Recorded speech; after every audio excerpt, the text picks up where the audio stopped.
What if I told you that two presidents, elected exactly 100 years apart, were both shot in the head on a Friday, both succeeded by vice presidents named Johnson, who were born exactly 100 years apart, and both assassinated in buildings that their killers fled in reverse? You'd probably say I was making it up, that it sounds like a conspiracy theory written by someone who watched too many thriller movies at 2 a.m. But here's the uncomfortable truth: it's all real.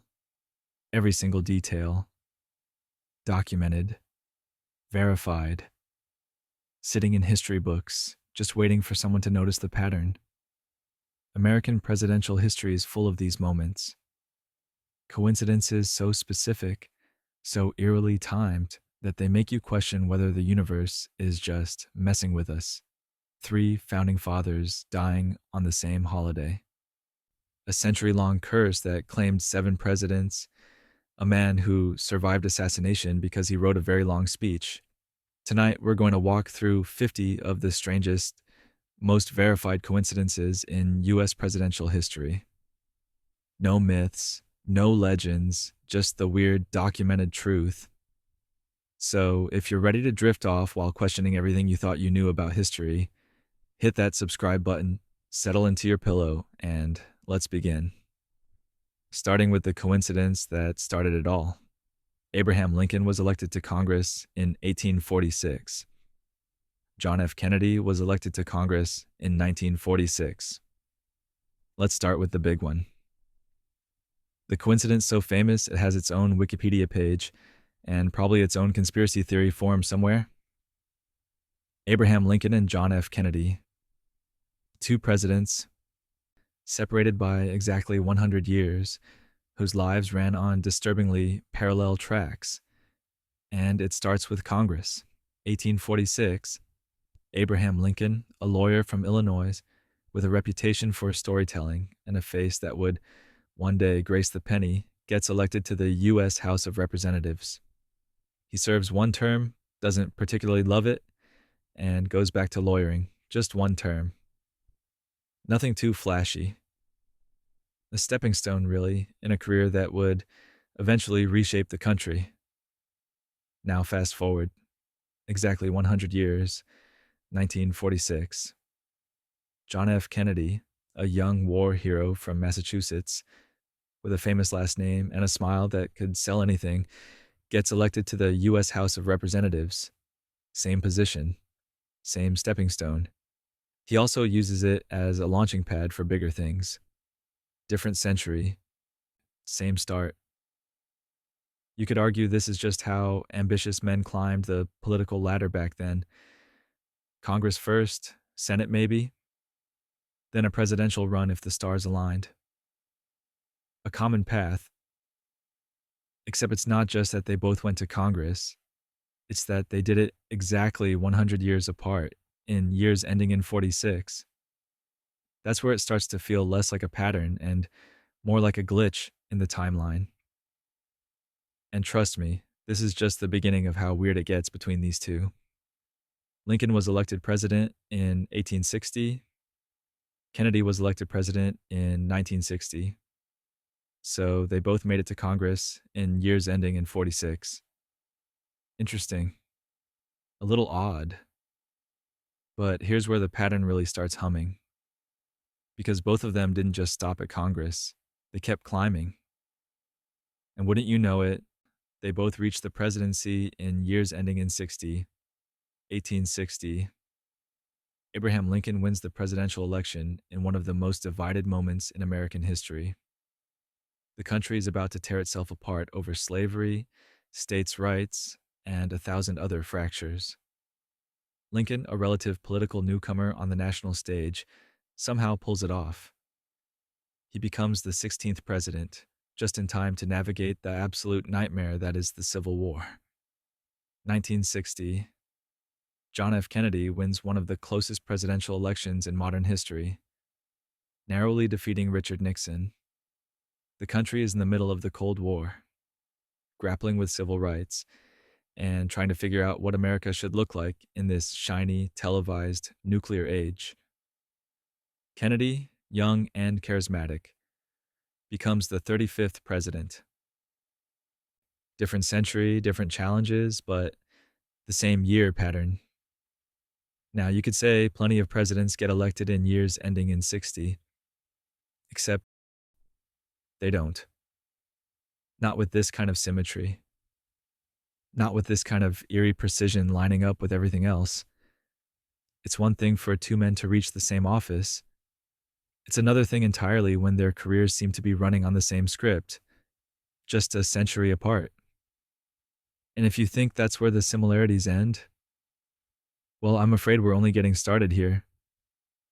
Both presidents were assassinated on a Friday.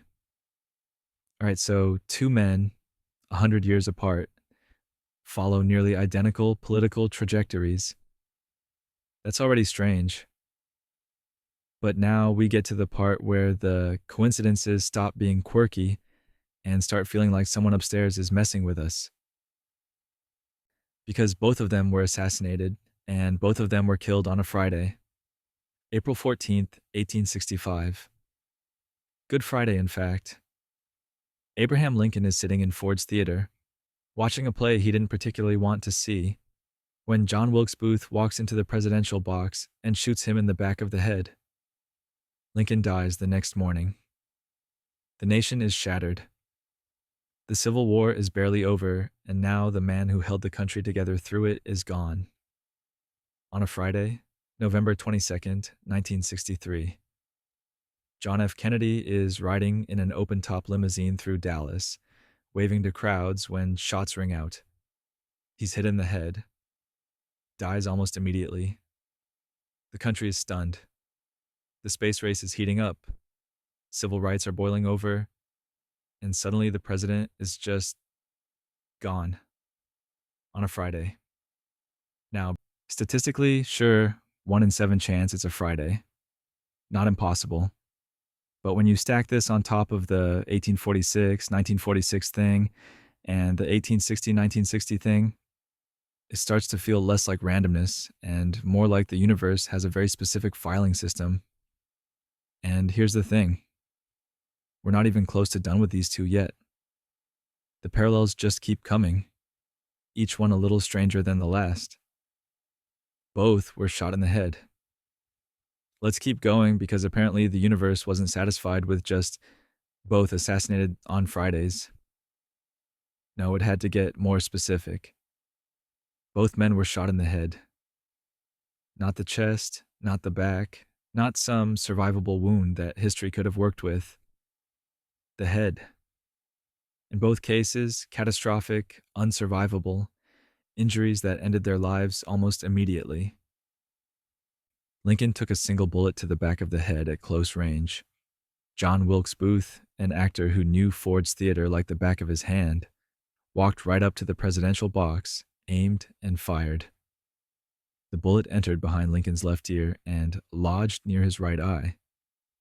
Doctors tried to save him, but the damage was too extensive. He died the next morning at 7:22 a.m., never regaining consciousness. One shot. Head. Done. Kennedy took at least one fatal bullet to the head, possibly two depending on which ballistics report you read, though the official story remains that Lee Harvey Oswald fired from the Texas School Book Depository. The fatal shot struck Kennedy in the back of the head, just like Lincoln. He was rushed to Parkland Hospital, but there was nothing they could do. Doctors pronounced him dead at 1 p.m. Central Time. Different weapon, different century, same horrifying result. Headshot. Fatal. You could argue that assassins aiming for the head makes tactical sense. It's the most certain way to ensure a target doesn't survive.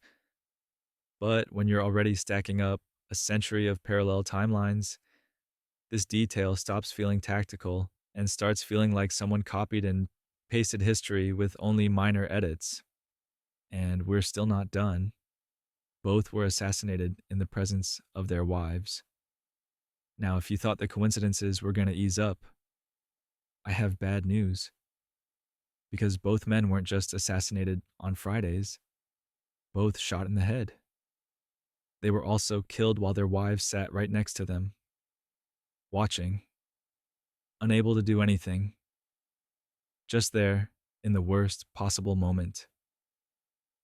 Mary Todd Lincoln was sitting beside her husband in the presidential box at Ford's Theater. She was holding his hand, actually, when John Wilkes Booth entered and fired. She heard the shot, saw her husband slump forward. She screamed, and by all accounts, that scream was one of the most haunting sounds anyone in that theater ever heard.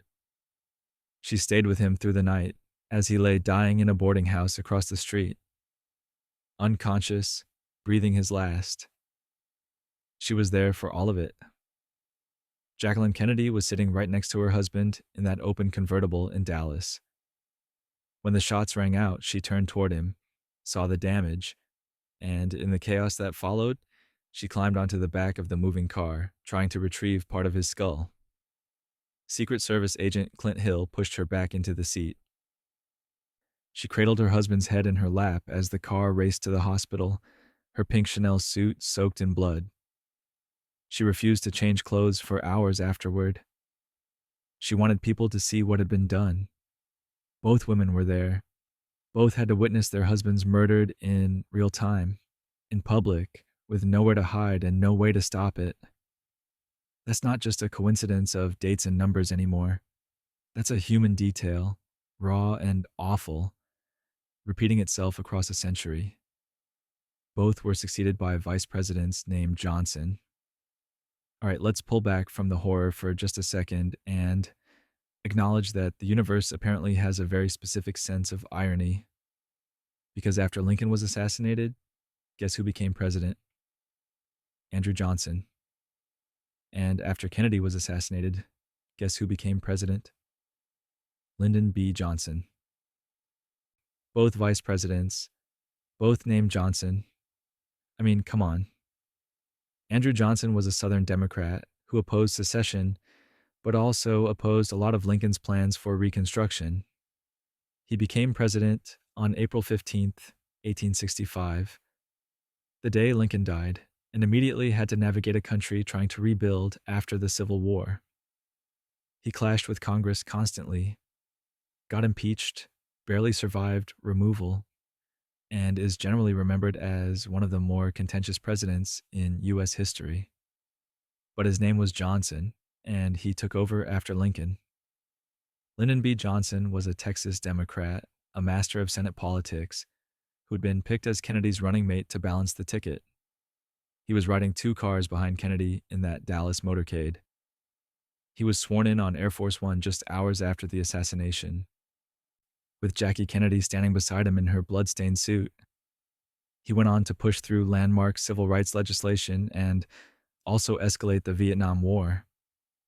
Complicated legacy. But his name was Johnson, and he took over after Kennedy. 2 presidents, 100 years apart, both succeeded by vice presidents named Johnson. You could chalk it up to Johnson being a common name. But at this point in the list, are we really still pretending this is all just random chance? Let's keep going. Andrew Johnson was born in 1808. Lyndon B. Johnson was born in 1908. Oh, it gets better. Or weirder. Depending on how you feel about the universe playing Mad Libs with history. Because not only were both vice presidents named Johnson, but they were also born exactly 100 years apart. 1808. 1908. Same gap, same precision. Andrew Johnson was born on December 29th, 1808, in Raleigh, North Carolina. He grew up poor, never attended school, and taught himself to read with the help of his wife. He worked as a tailor before getting into politics, and he climbed his way up through sheer determination and a talent for debate. By the time he became vice president, he was a self-made man in every sense, someone who understood hardship because he'd lived it. Born in 1808. Lyndon B. Johnson was born on August 27, 1908, in Stonewall, Texas. He also grew up without much money, worked as a school teacher, and eventually got into politics through a mix of ambition, charisma, and a willingness to do whatever it took to win. He became one of the most powerful Senate majority leaders in history before becoming vice president, and he knew how to work a room better than almost anyone. Born in 1908, exactly 100 years apart. Same numerical pattern that keeps showing up with Lincoln and Kennedy, now showing up with the men who replaced them. At this point, if you told me both Johnsons also wore the same shoe size, I wouldn't even blink. The coincidences just keep stacking, one on top of another, like some kind of historical Jenga tower that refuses to fall. Lincoln was shot in a theater.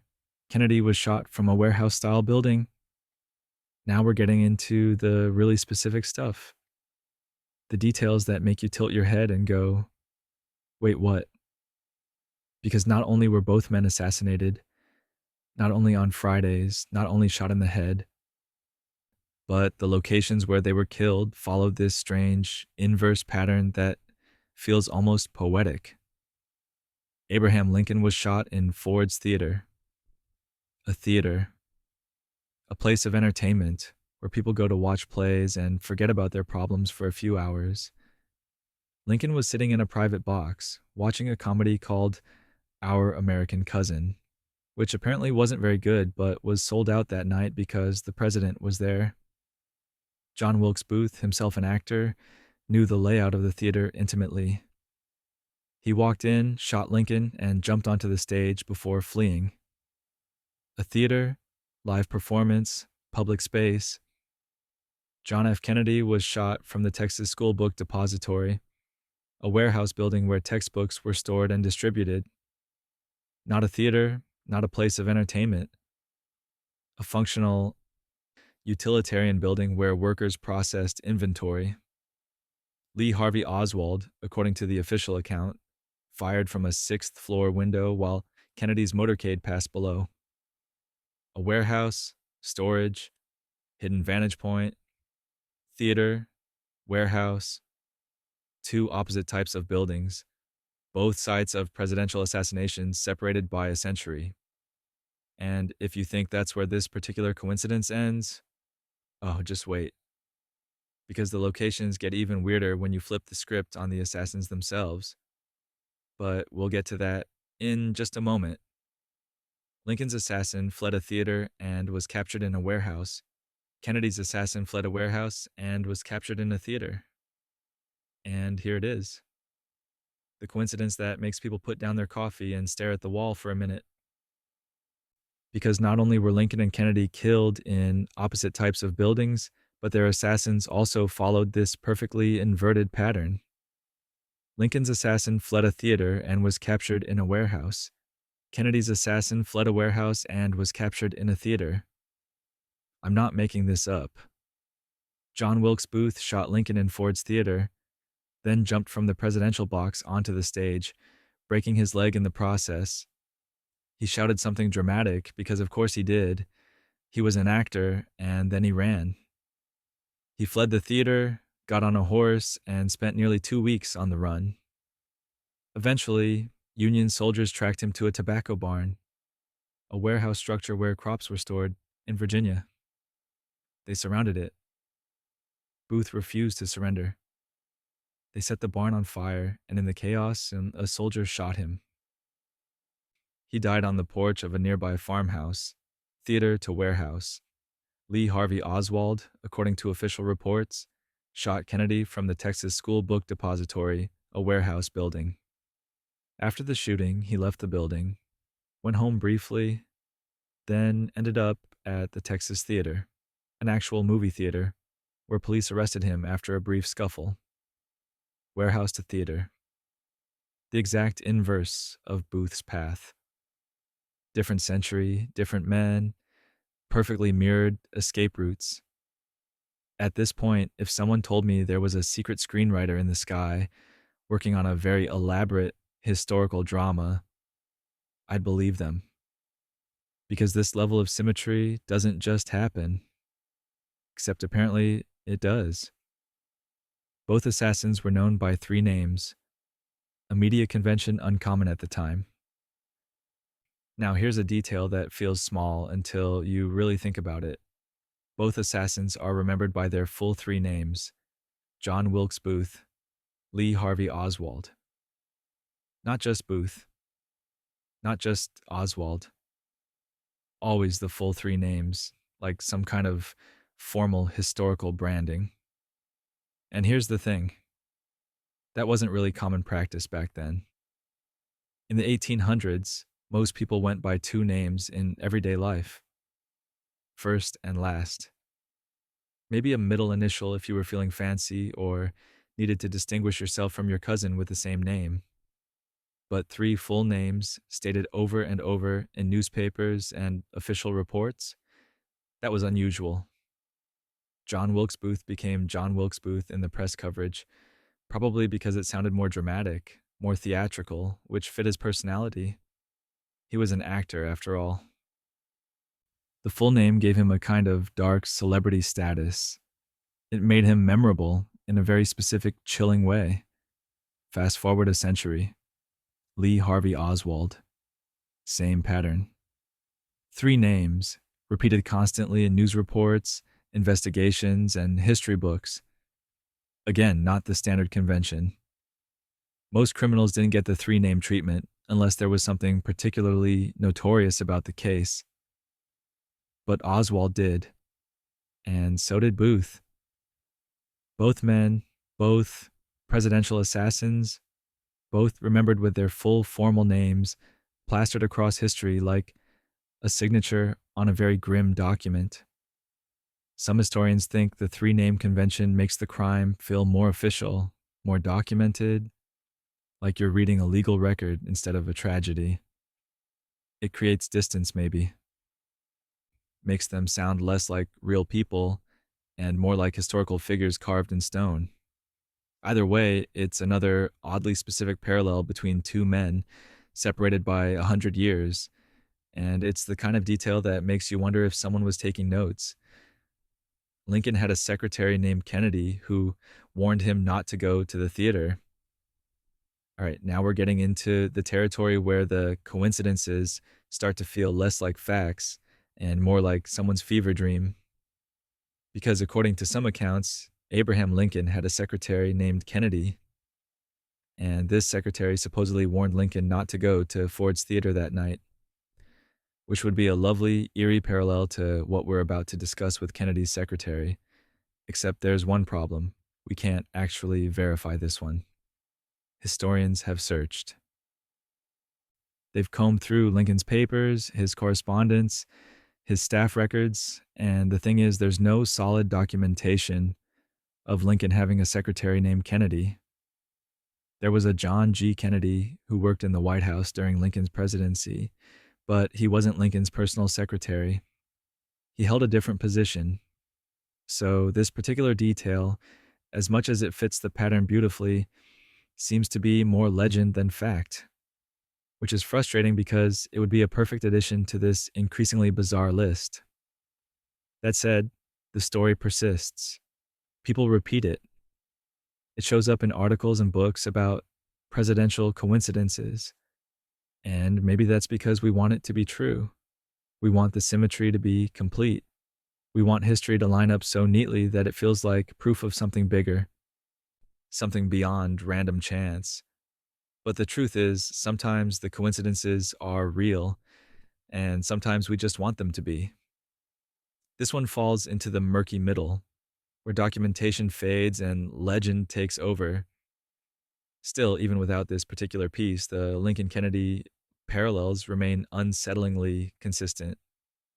And speaking of secretaries with ominous warnings, let's talk about what actually is documented on Kennedy's side of this story. Kennedy had a secretary named Lincoln who warned him not to go to Dallas. Now, this one, unlike the Lincoln Secretary Kennedy story, actually has some backing. John F. Kennedy did have a secretary named Evelyn Lincoln. Yes, Lincoln. And according to multiple accounts, she did express concerns about the trip to Dallas. She thought it was a bad idea. The political climate in Texas was tense, and Dallas in particular had a reputation for hostility toward Kennedy and his policies. She wasn't the only one worried, but her concerns are documented. Evelyn Lincoln worked as Kennedy's personal secretary from his Senate days all the way through his presidency. She was loyal, organized, and kept meticulous records. In her memoir and in interviews after the assassination, she mentioned that she had a bad feeling about Dallas. Whether she explicitly told Kennedy not to go or whether she just expressed general unease depends on which account you read.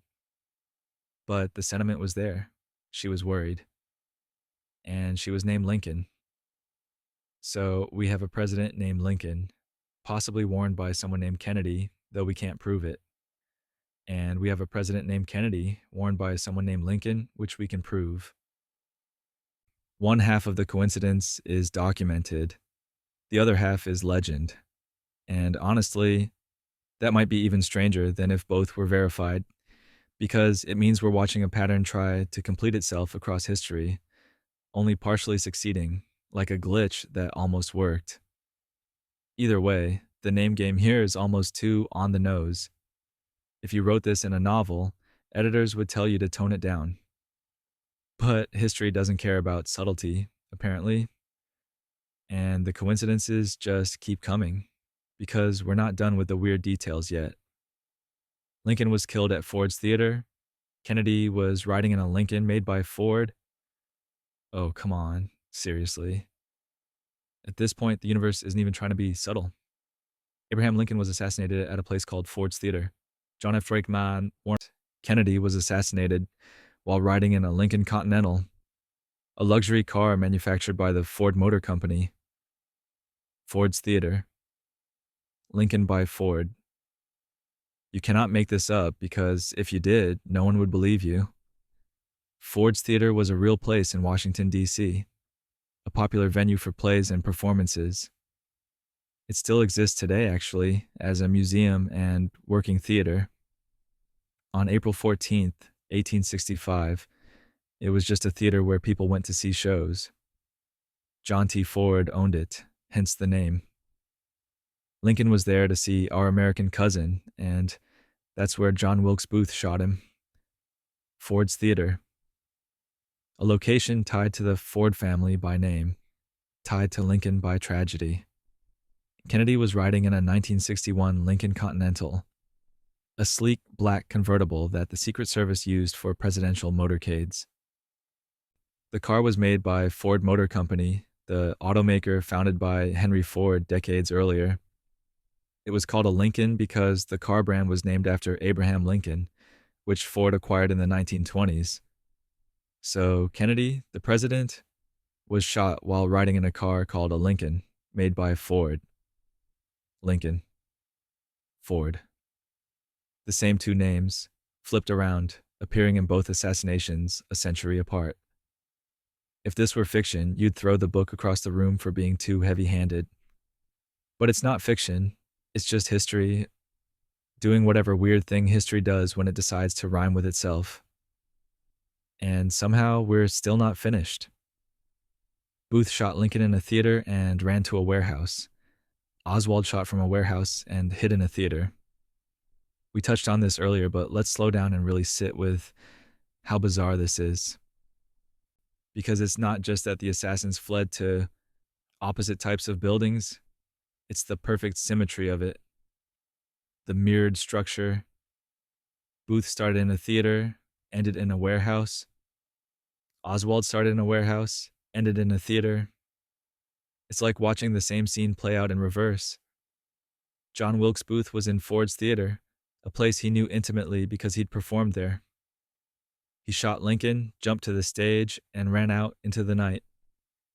He fled Washington, crossed into Maryland, and eventually ended up in a tobacco barn on the Garrett Farm in Virginia.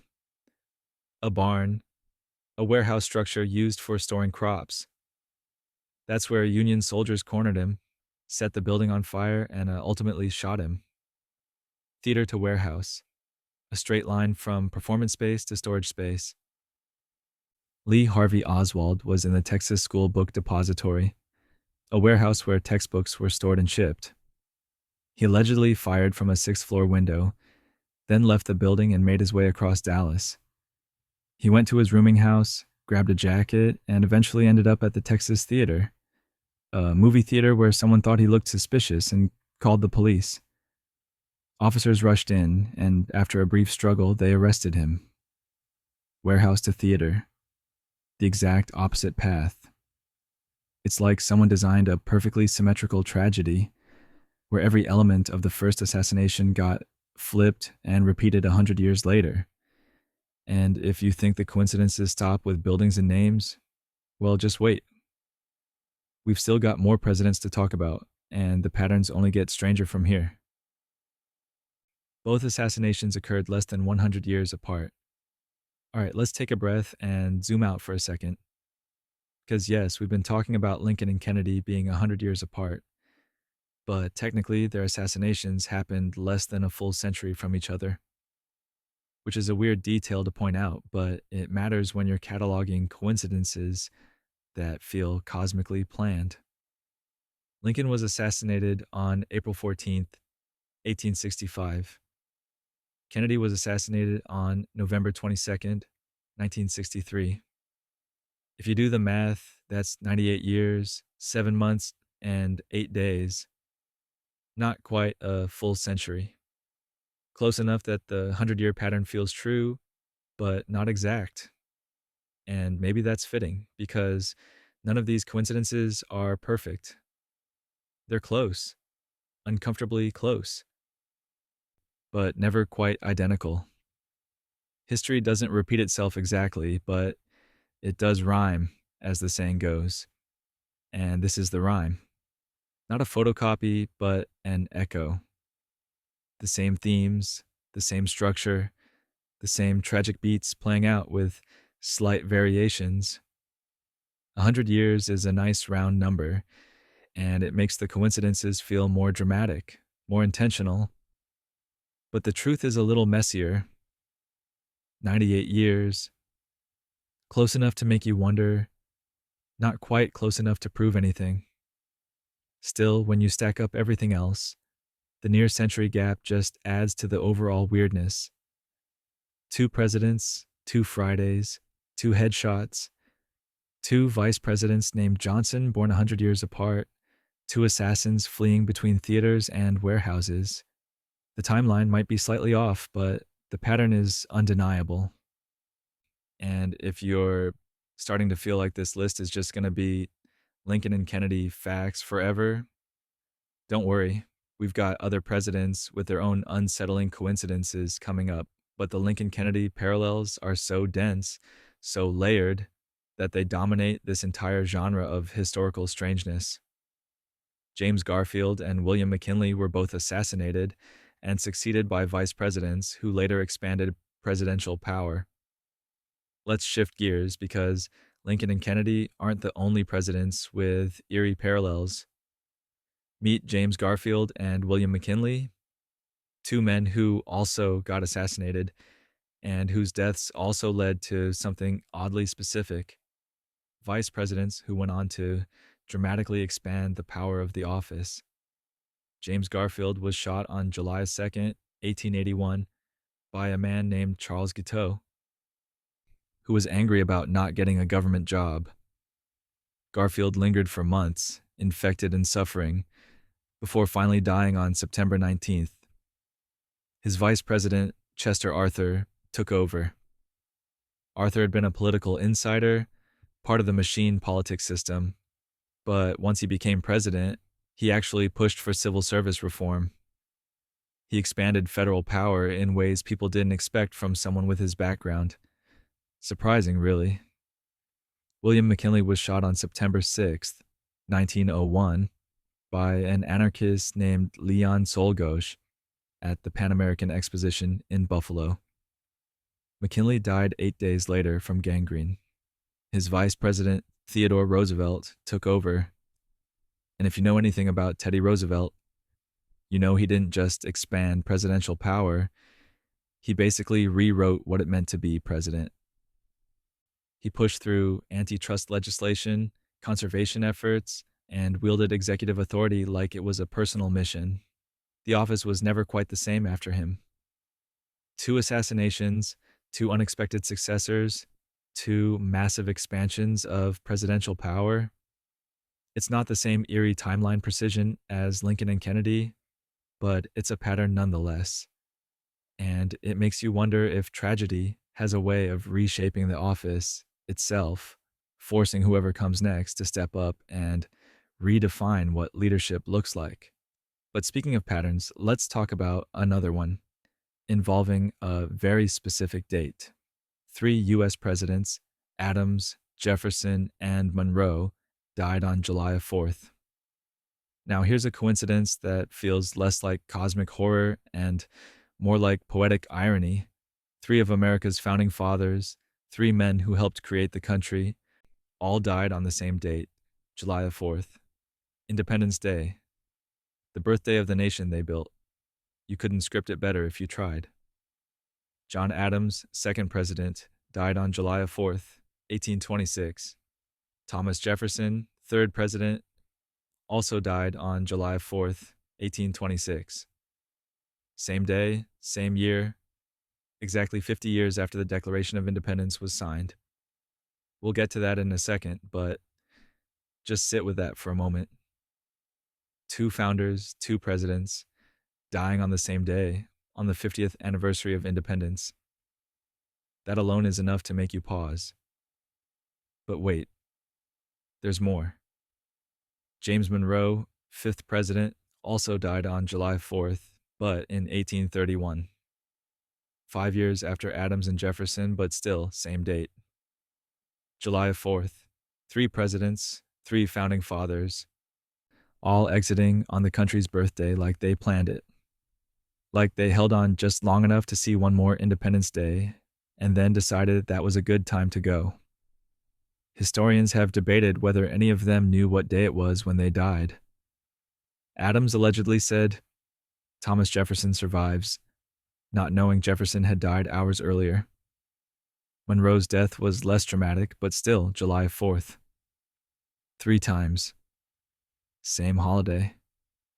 It's the kind of coincidence that makes you believe in fate, or at least in the power of symbolic timing. And if you think the July 4th connection stopped there, well, just wait. Because this date keeps showing up in presidential history in the strangest ways. John Adams and Thomas Jefferson both died on July 4th, 1826, exactly 50 years after independence.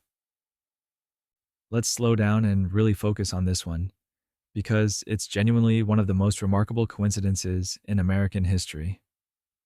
John Adams and Thomas Jefferson, 2 of the most important founding fathers, both died on the exact same day, July 4th, 1826, 50 years to the day after the Declaration of Independence was adopted.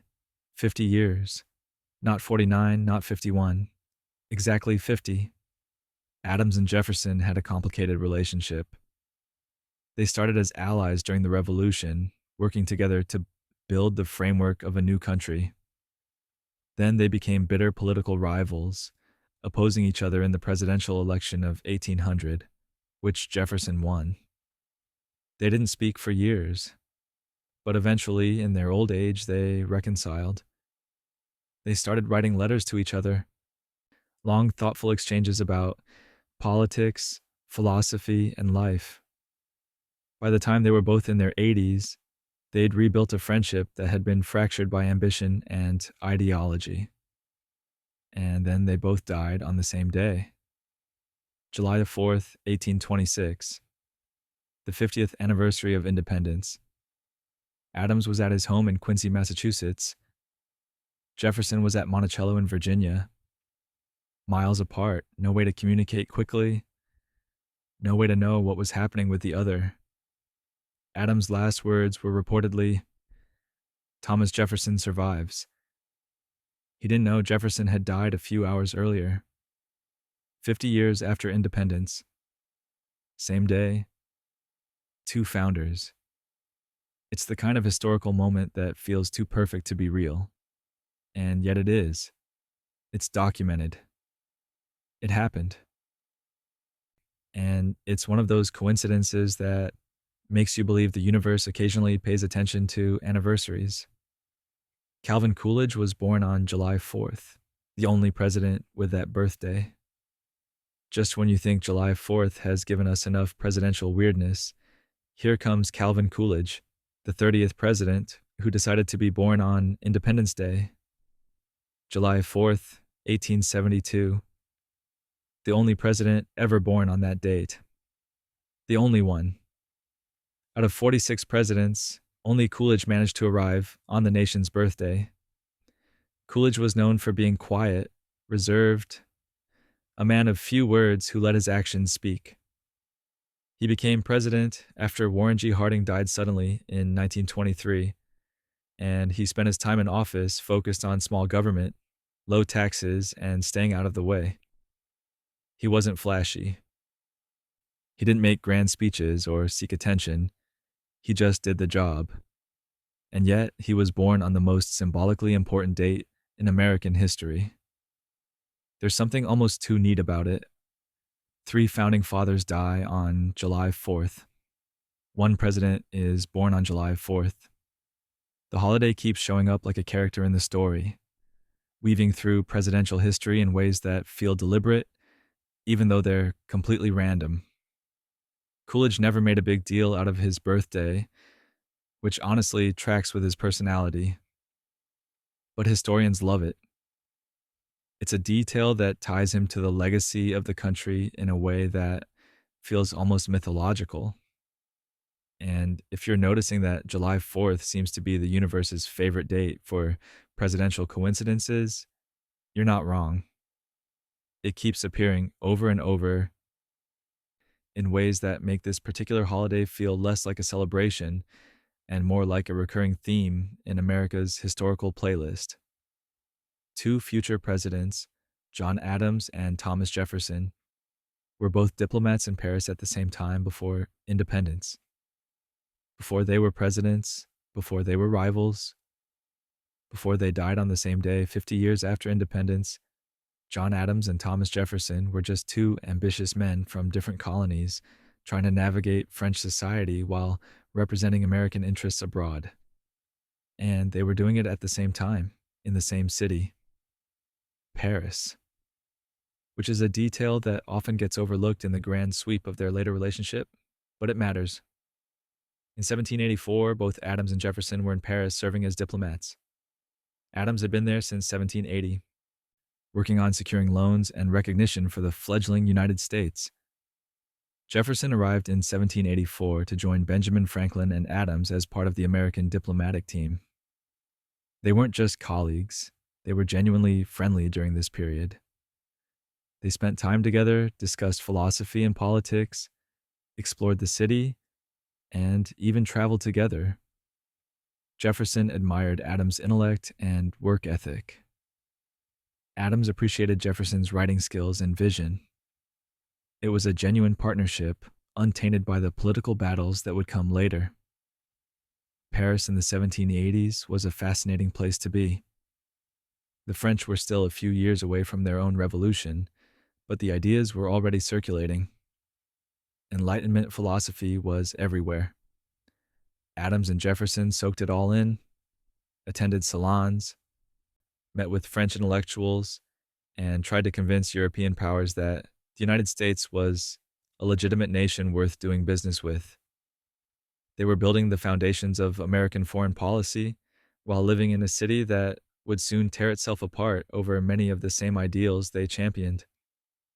It's strange to think about them there together, before the bitterness set in, before the election of 1800, before the years of silence. Just 2 men in Paris, working toward the same goal, genuinely respecting each other. That shared experience makes their later reconciliation feel even more poignant, like they were trying to get back to who they were before politics divided them. And speaking of divisions, let's talk about another president whose death became the stuff of strange historical legend. Abraham Lincoln dreamed of his own assassination shortly before it happened, according to accounts recorded by acquaintances. All right, now we're venturing into the realm of the genuinely unsettling. Because according to multiple accounts from people who knew him, Abraham Lincoln had a dream about his own death just days before he was assassinated. And not just a vague, bad dream. A specific, detailed, prophetic nightmare that he shared with others including his wife and members of his cabinet. The story comes primarily from Ward Hill Layman, Lincoln's friend and bodyguard, who recorded it in his memoir. According to Layman, Lincoln told him about a dream he'd had roughly 10 days before going to Ford's Theater. In the dream, Lincoln heard sobbing somewhere in the White House. He got up and walked through the empty rooms, following the sound until he reached the East Room. There he saw a catafalque, a raised platform holding a corpse wrapped in funeral vestments. Soldiers stood guard. Lincoln asked one of them, "Who is dead in the White House?" The soldier replied, "The president. He was killed by an assassin." Then the crowd around the body burst into loud grief, and Lincoln woke up. He told this dream to multiple people. Mary Todd Lincoln reportedly begged him not to go to the theater that night, though she'd been asking him to avoid public appearances for weeks because of other threats. Lincoln himself seemed disturbed by the dream, but also resigned, as if he'd accepted that his life was constantly in danger and there wasn't much he could do about it. He went to the theater anyway, and 10 days later, his body was lying in the East Room on a catafalque, just like in the dream. Now, you could argue this is just coincidence mixed with the power of suggestion. Lincoln knew he was a target. Assassination threats were constant during the Civil War. Maybe his subconscious was just processing that anxiety. But the specificity of the dream, the fact that he shared it with others before it happened, makes it one of the eeriest premonitions in presidential history. Theodore Roosevelt survived an assassination attempt because the bullet passed through a speech manuscript and glasses case in his pocket. Let's shift from eerie premonitions to sheer ridiculous luck. Because Theodore Roosevelt, the man who once said, "Speak softly and carry a big stick," also apparently carried a speech manuscript and a glasses case that saved his life. And the best part? He still gave the speech after getting shot. Because of course he did. He was Teddy Roosevelt. October 14th, 1912. Milwaukee, Wisconsin. Roosevelt was running for president again as a third-party candidate under the Progressive Party, also known as the Bull Moose Party. He was about to give a campaign speech when a man named John Shranksome walked up and shot him in the chest at close range. Roosevelt staggered but didn't fall. He reached into his coat, felt around, and realized the bullet had passed through like his steel glasses case and then through the 50-page speech manuscript he'd folded in his pocket. Both items slowed the bullet enough that it lodged in his chest muscle instead of reaching his heart or lungs. Roosevelt, being Roosevelt, refused to go to the hospital. He insisted on giving the speech first. He stood at the podium, opened his coat to show the crowd the blood spreading across his shirt, and said, "Friends, I shall ask you to be as quiet as possible. I don't know whether you fully understand that I have just been shot, but it takes more than that to kill a bull moose." Then he spoke for 90 minutes. 90 minutes. With a bullet in his chest. Doctors examined him afterward and decided the bullet was safer left in than removed, so Roosevelt carried it around for the rest of his life. The glasses case and the speech manuscript. That's what saved him. Pure chance that he happened to have both items in that exact pocket. If he'd been a more concise speaker, if he'd written a shorter speech, the bullet might have gone straight through. But no. Roosevelt was long-winded and carried backup glasses, and that combination kept him alive long enough to finish a campaign speech while bleeding. The assassination attempt on Roosevelt happened before he gave the speech he was shot on. Let's clarify that last detail because it's easy to misunderstand the timeline. The assassination attempt on Theodore Roosevelt didn't happen after his speech. It happened before. He was shot on his way to give the speech, and then he gave it anyway, which makes the whole thing even more absurd and impressive. Roosevelt was leaving his hotel, heading to the auditorium where he was scheduled to speak, when John Schrank approached him in the street and fired. The bullet hit Roosevelt in the chest. His aides and supporters panicked, tried to get him to a hospital immediately, but Roosevelt refused. He coughed into his hand, checked for blood, and when he didn't see any, he figured his lung hadn't been punctured. So he said, essentially, "I'm fine, let's go give this speech." And they did. They went to the auditorium. He walked on stage, and he delivered a 90-minute campaign speech with a bullet lodged in his chest and blood soaking through his shirt. The speech itself wasn't particularly memorable in terms of content. It was a standard campaign speech about progressive policies and why he should be president again. But the fact that he gave it at all, under those circumstances, made it legendary. People in the audience didn't fully grasp what was happening at first. Some thought the blood on his shirt was a publicity stunt. But Roosevelt kept talking, kept making his points, kept insisting he was fine.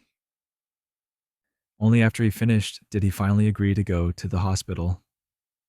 Doctors examined the wound and decided, as mentioned, that removing the bullet would be more dangerous than leaving it in. So Roosevelt spent the rest of his life with that bullet in his chest, a permanent reminder of the speech he refused to cancel. It's the kind of story that sounds too ridiculous to be true, but it is.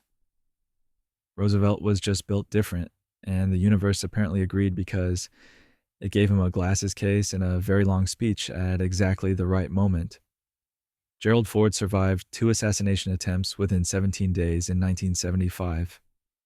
If you thought Theodore Roosevelt surviving 1 assassination attempt was impressive, meet Gerald Ford, who survived 2 in less than 3 weeks. Not months, not years, 17 days. 2 separate people tried to kill him in September 1975, and somehow both failed. It's almost statistically absurd. The first attempt happened on September 5th, 1975, in Sacramento, California. Ford was walking through a crowd when a woman named Lynette Squeaky Fromm, a follower of Charles Manson, pulled out a pistol and pointed it at him from about 2 feet away. She pulled the trigger. The gun didn't fire. Either it jammed or the firing chamber was empty, depending on the account. But either way, Secret Service agents tackled her immediately. Ford kept walking. No injury. Just a very close call. 17 days later, on September 22nd, 1975, Ford was in San Francisco. He was leaving a hotel when a woman named Sarah Jane Moore fired a shot at him from across the street. This time, the gun worked. The bullet missed Ford by inches, only because a bystander named Oliver Sipple grabbed Moore's arm just as she fired, throwing off her aim. The bullet hit a wall. Ford ducked into his limousine and was whisked away. Again, no injury, just another very close call. 2 attempts, 17 days apart. Both in California, both by women acting alone with no connection to each other. Ford, who became president after Nixon resigned and never actually won a presidential election himself, somehow became the target of 2 separate assassination attempts in the span of 2 weeks. It's one of the strangest clusters of presidential danger in modern history, and the fact that both attempts failed feels almost as unlikely as them happening in the first place. But of course, California wasn't done being weird when it came to Ford's safety. Both attempts on Ford occurred in California. Let's just emphasize this again because it's worth sitting with. Both assassination attempts on Gerald Ford happened in California, not in different parts of the country, not spread out over his time in office. California. Specifically, Northern California, Sacramento and San Francisco. 2 cities, 17 days apart, same state. It's almost like someone put a target on California for that entire month and said, this is where bad things happen to presidents. The first attempt in Sacramento makes a certain kind of sense, if you can call any assassination attempt sensible. Sacramento is the state capital, a place where politicians gather, where protests happen, where politically motivated people congregate.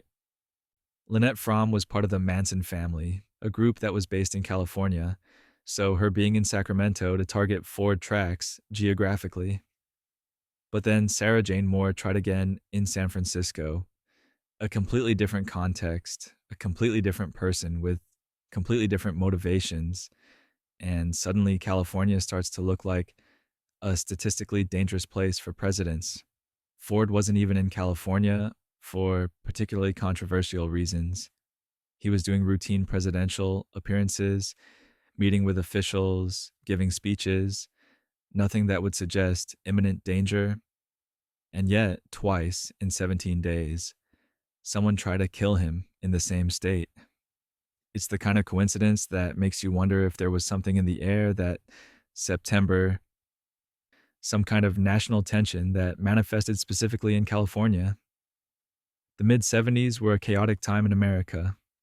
Watergate was still fresh. The Vietnam War had just ended. The country was fractured and angry. Maybe California, as the cultural and political lightning rod it often is, just became the place where that anger erupted. Either way, Ford survived both attempts, left California, and presumably decided never to visit the state again without an army of Secret Service agents. And speaking of close calls, let's talk about another president with a very strange connection to assassination. Lincoln's son, Robert Todd Lincoln, was present or nearby during 3 presidential assassinations. All right, this is where coincidences stop being charming and start feeling like a curse. Robert Todd Lincoln, Abraham Lincoln's eldest son, had the deeply unfortunate luck of being present or nearby during 3 different presidential assassinations. 3. His father's, James Garfield's, and William McKinley's. At some point, you have to wonder if people started avoiding inviting him to events. First, obviously, his father. Robert Todd Lincoln wasn't at Ford's Theater the night of April 14th, 1865, but he was in Washington.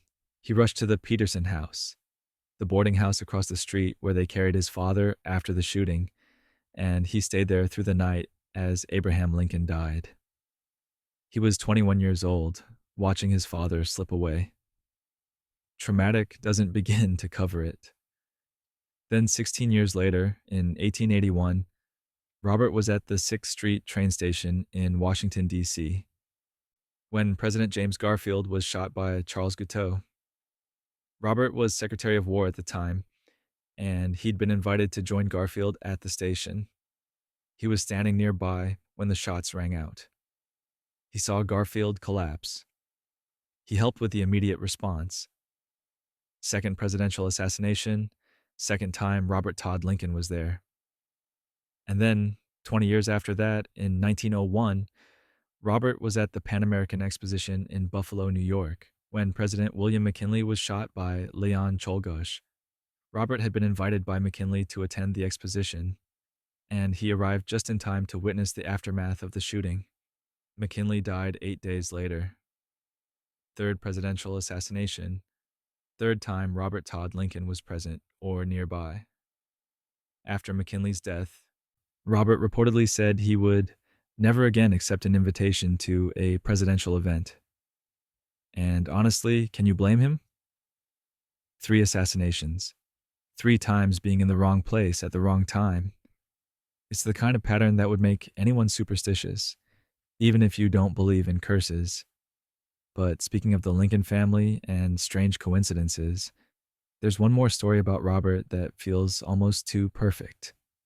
Robert Todd Lincoln was saved from a train accident by a man later identified as Edwin Booth, brother of John Wilkes Booth. And now we arrive at one of the most beautifully ironic coincidences in presidential history. Robert Todd Lincoln, son of Abraham Lincoln, was once saved from a potentially fatal accident by a man who turned out to be Edwin Booth. Edwin Booth, the brother of John Wilkes Booth, the man who would later assassinate Robert's father. The universe has a sense of humor, and apparently it's very dark. This happened in late 1864 or early 1865. The exact date is unclear, at a train station in Jersey City, New Jersey. Robert Todd Lincoln was waiting on a crowded platform when the train started moving. He was pressed against the side of the train car, And suddenly he lost his footing and began to fall into the gap between the platform and the moving train. If he'd fallen all the way, he likely would have been crushed or killed. But a man standing nearby grabbed him by the collar and pulled him back to safety. Robert, once he recovered from the shock, turned to thank the man. He didn't recognize him, but the man was well known. It was Edwin Booth, one of the most famous actors in America at the time, and, as it turned out, the older brother of John Wilkes Booth. Edwin Booth was a respected actor, unlike his younger brother, who would become infamous. Edwin later confirmed the incident in a letter, recognizing Robert Todd Lincoln from his position as the president's son. So Edwin Booth saved Lincoln's son from death, and then months later, Edwin's brother killed Lincoln himself. The symmetry is almost unbearable. You can't plan irony like that. It just happens, and then historians spend the next century trying to make sense of it. Edwin Booth was reportedly devastated by his brother's actions and never spoke to John Wilkes again.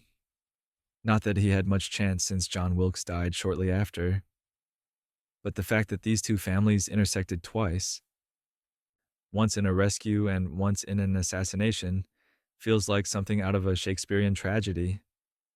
The man who warned Lincoln about attending Ford's Theater later lost family in the Civil War. Now, here's a detail that doesn't get talked about as much, but it's worth mentioning because it adds another layer to the tangle of lives connected to Lincoln's assassination. Ward Hill Layman, Lincoln's friend and bodyguard, was one of the people who repeatedly warned Lincoln not to attend public events without proper security. He specifically advised Lincoln not to go to Ford's Theater that night. Lincoln ignored him. And Layman, like so many people close to Lincoln, paid a personal price for the chaos of that era. Layman had been with Lincoln since the beginning. He traveled with Lincoln during the presidential campaign, served as his self-appointed bodyguard during the early dangerous days of the administration, and took his role seriously. He was constantly worried about Lincoln's safety, and with good reason. Assassination threats were common. Layman begged Lincoln to be more careful, to stop wandering around Washington without guards, to avoid theaters and other public venues where security was impossible to control. Lincoln famously didn't listen. On the night of April 14th, 1865, Layman wasn't even in Washington. He'd been sent on an assignment to Richmond, Virginia, and he was furious when he found out Lincoln had gone to the theater without him. If he'd been there, he later said, he would have physically prevented Lincoln from going, or at least insisted on accompanying him. But he wasn't there, and Lincoln died. And Layman carried that guilt for the rest of his life. The Civil War took a toll on everyone, and Layman lost family members to the conflict, like so many Americans. The specific details of his losses are less documented than his role in Lincoln's life, but the point stands. The man who tried to protect Lincoln, who saw the danger coming, ended up living through the very tragedy he tried to prevent, and the war that surrounded it claimed pieces of his own life too. Lincoln signed the order creating the Secret Service the same day he was assassinated. And now, for a coincidence so darkly ironic, it almost feels like a joke the universe was setting up. On April 14th, 1865, the same day Abraham Lincoln was shot at Ford's Theater, he signed the legislation that created the United States Secret Service, the very agency that would eventually be responsible for protecting presidents from assassination. He signed it hours before he died. Now, to be clear, the Secret Service wasn't created to protect presidents, not originally. Its mission was to combat counterfeiting, which was a massive problem during the Civil War. Roughly 1/3 of all currency in circulation at the time was fake, and it was crippling the economy. The Treasury Department needed a dedicated force to track down counterfeiters and restore confidence in American money. So Lincoln signed the order creating the Secret Service to handle that specific task. Presidential protection wasn't even on the list of responsibilities.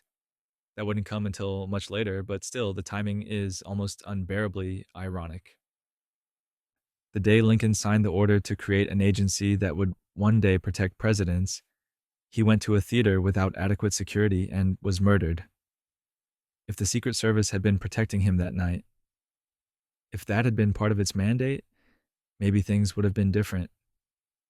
Maybe Booth wouldn't have been able to walk into that box unchallenged. Maybe Lincoln would have survived.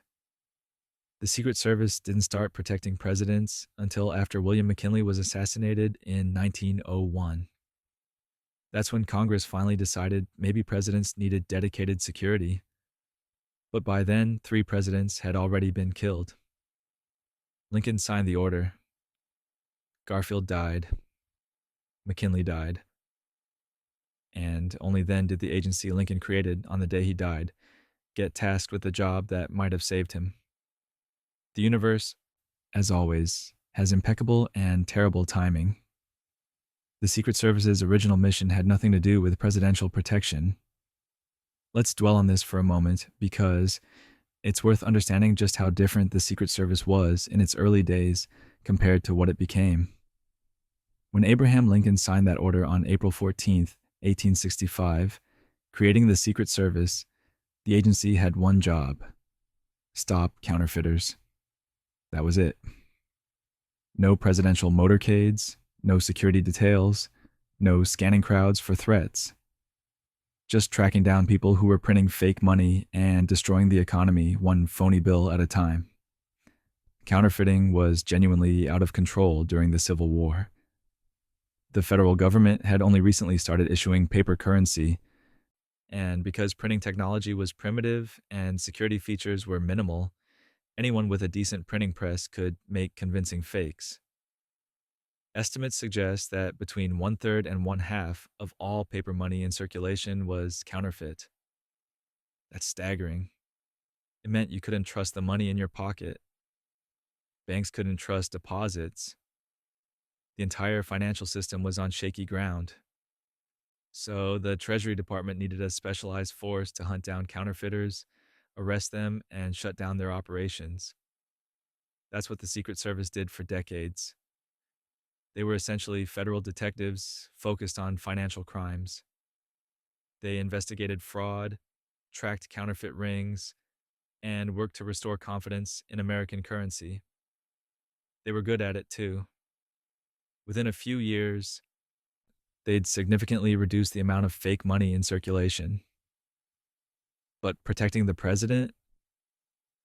That wasn't even a consideration. Presidents were expected to move through the world like regular citizens, with minimal security and maximum accessibility. The idea that a president would need a dedicated protective force seemed almost un-American.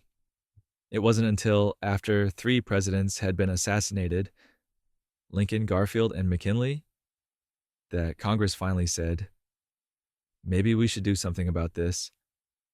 And even then, it took until 1901 for the Secret Service to officially take on presidential protection as part of its duties. By that point, the agency Lincoln created on the day he died had been around for 36 years, doing everything except the one thing that might have saved him. The irony is so thick you could spread it on toast. James Monroe died on July 4th, 1831, becoming the 3rd president to die on Independence Day. And we're back to July 4th because apparently this date cannot stop showing up in presidential history. James Monroe, the 5th president, joined John Adams and Thomas Jefferson in the exclusive club of presidents who died on Independence Day. Except Monroe did it 5 years after the other 2 on July 4th, 1831, which somehow makes it even weirder. Monroe had been out of office for 6 years by the time he died. He'd served 2 terms as president, from 1817 to 1825, during what historians call the era of good feelings, a period of relative political harmony that seems almost quaint compared to what came before and after. Monroe was the last president from the Founding Father generation, the last one who had fought in the Revolutionary War, and by the time he reached his 70s, he was one of the few remaining links to the country's founding era. He spent his final years in poor health and financial trouble. Like many of the early presidents, Monroe had spent a lot of his own money on public service and diplomacy, and he never quite recovered financially. He lived with his daughter in New York City, and by 1831, he was seriously ill. He died on July 4th at the age of 73, exactly 55 years after the Declaration of Independence. 3 presidents, 3 deaths, same date. Adams and Jefferson died together in 1826. Monroe died 5 years later, but still on July 4th. It's not quite the same mind-bending synchronicity as Adams and Jefferson dying on the 50th anniversary, but it's close enough to make you wonder if these men were subconsciously holding on for one last Independence Day. Or maybe it's just coincidence, but at this point, if you told me every founding father was contractually obligated to die on July 4th, I'd probably just nod and accept it because nothing about presidential history surprises me anymore. And speaking of deaths that feel oddly timed, let's talk about Zachary Taylor and a very suspicious 4th of July celebration. Zachary Taylor died suddenly after attending a 4th of July celebration. All right, so July 4th isn't just the day presidents die on purpose, apparently. It's also the day they attend celebrations that lead to mysterious, sudden deaths. Meet Zachary Taylor, the 12th president, who went to a 4th of July event in 1850 and died 5 days later, under circumstances that have puzzled historians and sparked conspiracy theories ever since. July 4th, 1850. Taylor attended a ceremony at the Washington Monument, which was under construction at the time. It was a hot day, brutally hot, the kind of Washington summer heat that makes you question every life choice that brought you to that swampy city. Taylor sat through long speeches, stood in the sun, and apparently tried to cool off by consuming large quantities of cold milk, iced water, and raw cherries. Some accounts also mention cucumbers and other fresh fruit. He spent hours at the event, and by the time he got back to the White House, he wasn't feeling well. Over the next few days, Taylor developed severe stomach cramps, fever, and diarrhea. His doctors diagnosed him with cholera morbus, a general term for gastric distress that didn't really explain what was happening. They treated him with the standard methods of the era, which mostly meant making things worse with mercury compounds and bloodletting. Taylor died on July 9th, 1850, just 5 days after the celebration. He'd been president for only 16 months. The official cause of death was listed as cholera morbus, or acute gastroenteritis, likely caused by contaminated food or water. But the speed of his decline and the suspicious timing led some people, both then and now, to wonder if he'd been poisoned. Taylor had been opposed to the expansion of slavery into new territories, which made him enemies in the South. Some historians have speculated that pro-slavery forces might have wanted him out of the way. In 1991, Taylor's body was exhumed and tested for arsenic. The results were inconclusive, but didn't show lethal levels. So most likely Taylor just ate bad cherries or drank contaminated water on a very hot day and paid for it with his life. 2 future presidents, James Garfield and Chester Arthur, were political rivals before becoming president and successor. Let's talk about another strange pairing of presidents, James Garfield and Chester Arthur. These 2 men were not friends. They weren't allies. They were political rivals from different factions of the Republican Party, and they spent years on opposite sides of major political fights. And then, through the bizarre machinations of party politics and compromise, they ended up on the same ticket. And then after Garfield was assassinated, Arthur became president. It's one of the stranger political origin stories in American history. Garfield was a congressman from Ohio, part of what was called the half-breed faction of the Republican Party, which supported civil service reform and opposed the patronage system. Chester Arthur was a political operative from New York, deeply embedded in the stalwart faction, which loved the patronage system and wanted to keep it alive. The stalwarts believed in rewarding political loyalty with government jobs. The half-breeds thought that was corrupt. These two factions hated each other. Garfield and Arthur were on opposite sides. When the Republicans met for their convention in 1880, it was a mess.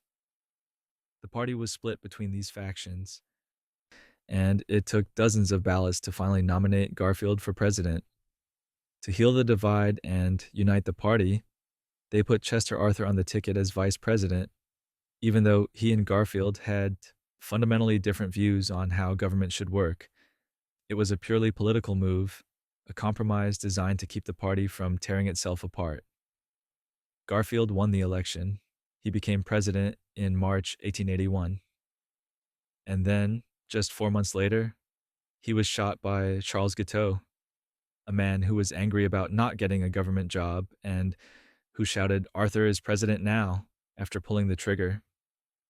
Garfield lingered for weeks before dying, and Arthur, the political rival, the stalwart who represented everything Garfield opposed, became president. And here's the twist. Arthur actually turned out to be a decent president who supported the very civil service reforms he'd once fought against. Sometimes history has a sense of irony that's almost too perfect. Woodrow Wilson suffered a severe stroke in office, and his wife quietly managed presidential duties without formal authority. Now let's talk about one of the strangest and most controversial periods in presidential history. The time Woodrow Wilson had a massive stroke, and his wife essentially ran the country for over a year without anyone officially acknowledging it. It's a story about power, secrecy, and what happens when the line between helping and governing gets very, very blurry. October 2nd, 1919. Woodrow Wilson, in the middle of a national tour to promote the League of Nations, suffered a severe stroke. He'd been exhausted for weeks, pushing himself too hard, ignoring warning signs. The stroke left him partially paralyzed on his left side, with impaired vision and cognitive difficulties.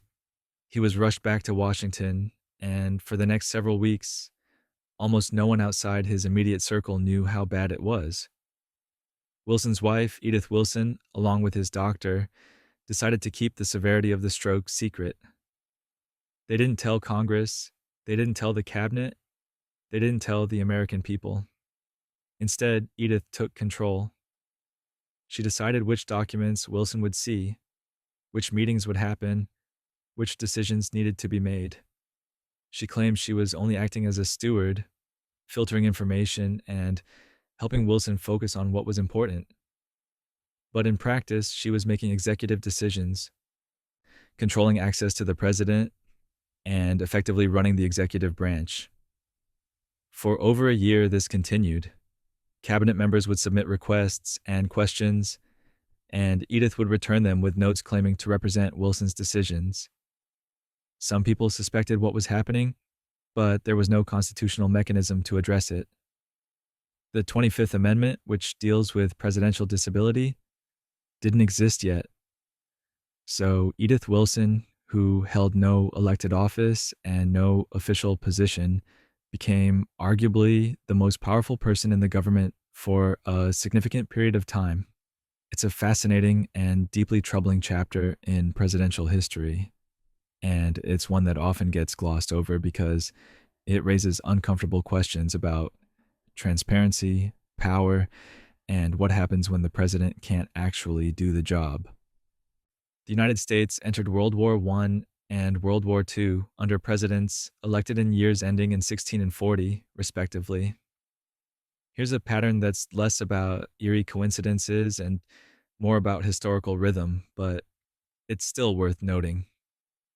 The United States entered its two biggest wars of the 20th century under presidents who were elected in years with very specific endings, 16 and 40. Woodrow Wilson, elected in 1916, brought America into World War I. Franklin D. Roosevelt, elected in 1940, led America into World War II. Different wars, different challenges, same numerical pattern. Wilson was actually re-elected in 1916 on the slogan, "He kept us out of war," which in hindsight is deeply ironic because just 5 months after his second inauguration. The United States entered World War I. Wilson had spent years trying to keep America neutral while Europe tore itself apart. But by April 1917, after Germany's unrestricted submarine warfare had pushed things too far, Wilson asked Congress to declare war. America entered the conflict, and suddenly the war that had been Europe's nightmare became America's responsibility too. Roosevelt won his third term in 1940, though he'd been president since 1933. By 1940, World War II was already raging in Europe and Asia. Roosevelt wanted to support Britain and oppose the Axis powers, but America was still officially neutral. That changed on December 7th, 1941, when Japan attacked Pearl Harbor. The next day, Roosevelt asked Congress to declare war, and America was pulled into the largest and deadliest conflict in human history. 2 presidents, 2 world wars, elected in years ending in 16 and 40. It's not as spooky as the Lincoln-Kennedy parallels, but it's a pattern nonetheless. And it makes you wonder if there's something about those particular election years, those particular moments in history that set the stage for global conflict. Or maybe it's just coincidence. But at this point, with everything we've covered, I'm not sure I believe in coincidence anymore. And speaking of patterns that make you question reality, let's talk about the 0-year curse. Presidents elected in years ending in 0 died in office for over a century, a pattern often called the 0-year curse. All right, buckle up, because we're about to dive into one of the most famous and genuinely unsettling patterns in presidential history, the 0-year curse. Also known as Tecumseh's curse, though that name comes from a legend that probably isn't true. But the pattern itself, that's very real. For over a century, every president elected in a year ending in 0 died in office, every single one, until the pattern finally broke. It started with William Henry Harrison, elected in 1840. He died in 1841, just 31 days into his term, from pneumonia. Then Abraham Lincoln, elected in 1860, assassinated in 1865. James Garfield, elected in 1880, assassinated in 1881. William McKinley, re-elected in 1900, assassinated in 1901. Warren G. Harding, elected in 1920, died of a heart attack in 1923. Franklin D. Roosevelt, re-elected in 1940, died of a cerebral hemorrhage in 1945. And finally, John F. Kennedy, elected in 1960, assassinated in 1963. 7 presidents, 7 elections in years ending in 0, 7 deaths in office. It's an unbroken pattern spanning 120 years, and it's absolutely chilling when you lay it out like that. Different causes of death, different circumstances, some shot, some sick, some just unlucky, but all elected in 0 years and all dead before their terms ended. The legend of Tecumseh's curse claims that the Shawnee leader Tecumseh, or possibly his brother Tenskwatawa, put a curse on the presidency after Harrison defeated Tecumseh at the Battle of Tippecanoe. There's no historical evidence that either of them actually did this, and most historians consider it a myth created after the pattern became obvious. But the pattern itself is real, and it held for 7 consecutive presidents, which raises the question, when did it finally break? And more importantly, who was the president who survived it? That pattern held from 1840 to 1960, then stopped in 1980. The 0-year curse held for 120 years, 1840 to 1960. 7 presidents, 7 deaths, and then it just stopped. Ronald Reagan, elected in 1980, survived his term. He survived 2 terms, actually. He even survived an assassination attempt. And with Reagan, the curse was broken. Or at least, it seemed to be. Reagan was shot on March 30th, 1981, by a man named John Hinckley Jr., just 69 days into his presidency. The bullet came very close to killing him. It ricocheted off the presidential limousine and hit Reagan in the chest, puncturing his lung and stopping less than an inch from his heart. He lost a significant amount of blood, but he survived. Doctors saved him. He recovered and went on to serve 2 full terms, leaving office in January 1989 at the age of 77. So the pattern broke. The 0-year curse, which had claimed 7 presidents over more than a century, failed to claim its 8th. Reagan lived. George W. Bush, elected in 2000, also survived both of his terms despite the chaos of September 11th and 2 wars. Joe Biden, elected in 2020, is still serving as of this writing. So as far as we can tell, the curse is over. Done. Finished. But here's the thing about patterns in history. They're only patterns until they're not. The 0-year curse was meaningless until it had claimed enough presidents that people started calling it a curse. And now that it's broken, it's still meaningless, except it's not. Because 7 presidents did die, and the pattern did hold for over a century. So what does it mean? Probably nothing. Almost certainly nothing. But it's still deeply weird, and it's the kind of historical coincidence that makes you understand why people believe in curses in the first place. Speaking of unlikely survival stories, let's talk about another strange connection between historical figures separated by time. Abraham Lincoln and Charles Darwin were born on the same day in 1809. Here's a coincidence that has nothing to do with death or assassination or curses, and honestly, it's a nice break from all that darkness. Abraham Lincoln and Charles Darwin, 2 of the most influential figures of the 19th century, were born on the exact same day, February 12th, 1809. Same day, same year, different countries, different lives, but both went on to fundamentally change the world in their own ways. Lincoln was born in a log cabin in Kentucky, the son of farmers in a country that was still figuring out what it wanted to be. He grew up poor, mostly self-educated, and worked his way through law and politics until he became the president who preserved the Union and ended slavery. His legacy is tied to human rights, equality, and the idea that a country can survive its worst internal conflicts and come out stronger. Darwin was born into a wealthy family in Shrewsbury, England. He had access to education, resources, and opportunities that Lincoln never did.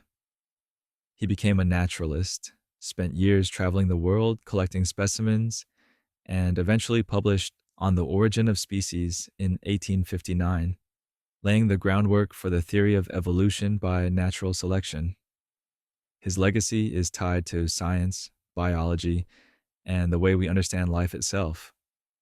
Same birthday, same year. 2 men who changed the course of history in completely different fields. Lincoln reshaped politics and society. Darwin reshaped science and our understanding of nature. They never met, probably never even knew about each other despite being contemporaries. But their parallel influence on the 19th century is undeniable. It's the kind of coincidence that makes you think about how history works. How 2 people born on the same day in different parts of the world can both end up being remembered centuries later for reshaping human thought. No assassinations here, no tragic patterns, just an odd shared birthday that connects 2 giants of their era in a way that feels almost poetic. Thomas Jefferson and John Adams reconciled their friendship only shortly before dying on the same day. Let's return to Jefferson and Adams because their story deserves one more moment of attention. These 2 men, who started as allies, became bitter political enemies and then, in their final years, rebuilt their friendship through letters, and then they died on the same day. The timing is almost too perfect, like the universe was waiting for them to make peace before closing the book on both of their lives. After the contentious election of 1800, where Jefferson defeated Adams and became the third president, the two men didn't speak for over a decade. They'd been close once. They'd worked together in Paris, collaborated on the Declaration of Independence, respected each other's intellect. But politics destroyed that. Adams was hurt by the loss. Jefferson was busy being president. The silence stretched on, fueled by pride and bitterness and the wounds that political rivalries leave behind. Then in 1812, a mutual friend convinced them to start writing to each other again. The first letters were cautious, polite, testing the waters. But gradually, as the correspondence continued, they found their way back to the friendship they'd once had. They wrote about philosophy, about their lives, about the country they'd helped create. They argued sometimes, but with affection instead of anger. They became, in their old age, the friends they'd been before ambition got in the way. By 1826, they were both in their 80s, both in declining health, both aware that time was running out. And then, on July 4th, 1826, exactly 50 years after independence, they both died, hours apart. Adams' last words were about Jefferson, not knowing Jefferson had already passed. It's one of the most beautifully tragic endings in American history. Two founders reconciled just in time to leave together on the nation's birthday, as if they'd planned it all along. Lincoln's funeral train retraced his inaugural route 4 years earlier. There's something deeply poignant about the journey Abraham Lincoln's body took after his assassination. His funeral train didn't take some random route across the country. It retraced, almost exactly, the path Lincoln had traveled 4 years earlier when he came to Washington for his first inauguration. The same cities, the same stops. Except this time, instead of waving to crowds as the president-elect, he was lying in a coffin while a grieving nation said goodbye. In February 1861, Lincoln traveled from Springfield, Illinois, to Washington, D.C. for his inauguration. It was a massive journey, over 1,700 miles, and it took 12 days. He stopped in dozens of cities along the way: Indianapolis, Cincinnati, Columbus, Pittsburgh, Cleveland, Buffalo, Albany, New York City, Philadelphia, Harrisburg, and finally Washington. At each stop, he gave speeches, shook hands, reassured people that the country would survive its fractures. He was hopeful, determined, ready to take on the monumental task ahead. In April 1865, after his assassination, Lincoln's funeral train followed that same route in reverse. It left Washington on April 21st and traveled back to Springfield, arriving on May 3rd. The train stopped in many of the same cities Lincoln had visited in 1861. At each stop, his coffin was removed from the train and placed in a public building so people could pay their respects. Thousands lined the tracks. Entire cities shut down. People stood in silence as the train passed, mourning the man who'd led them through the Civil War and died just as peace was finally within reach. The symbolism is almost unbearable. The same journey, the same route, but everything had changed. In 1861, Lincoln was arriving to save the Union. In 1865, he was leaving it. His work finished, but his life cut short. The funeral train took 13 days to reach Springfield, 1 day longer than his inaugural journey. By the time his body arrived home, over 1 million people had viewed his coffin. It was the largest funeral in American history up to that point, and the route made it feel like the entire country was walking him home. John Wilkes Booth's diary was missing 18 pages when recovered. Now let's talk about one of the enduring mysteries surrounding Lincoln's assassination: John Wilkes Booth's diary. After Booth was killed, Union soldiers found a small red diary in his pocket. It contained entries Booth had written during his time on the run, detailing his thoughts, his justifications for killing Lincoln, his desperation as he tried to escape. But when the diary was recovered and examined, 18 pages were missing. Just gone. Torn out. And to this day, no one knows what happened to them or what they contained. Booth started writing in the diary shortly after the assassination. The entries that survive are a mix of self-justification and paranoia. He wrote about his belief that killing Lincoln was necessary, that he was a hero, that history would vindicate him. He complained about the pain from his broken leg, about the difficulty of traveling while injured, about how he expected to be celebrated but instead found himself hunted. It's a fascinating and disturbing glimpse into his mindset during those final days.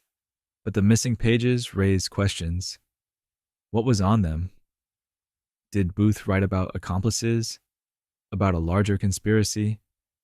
About details of the plot that never made it into the official record? Or were the missing pages just more of the same rambling self-justification, torn out by someone for reasons that had nothing to do with covering up secrets? We don't know. The pages were gone by the time the diary reached investigators, and there's no record of who removed them or why.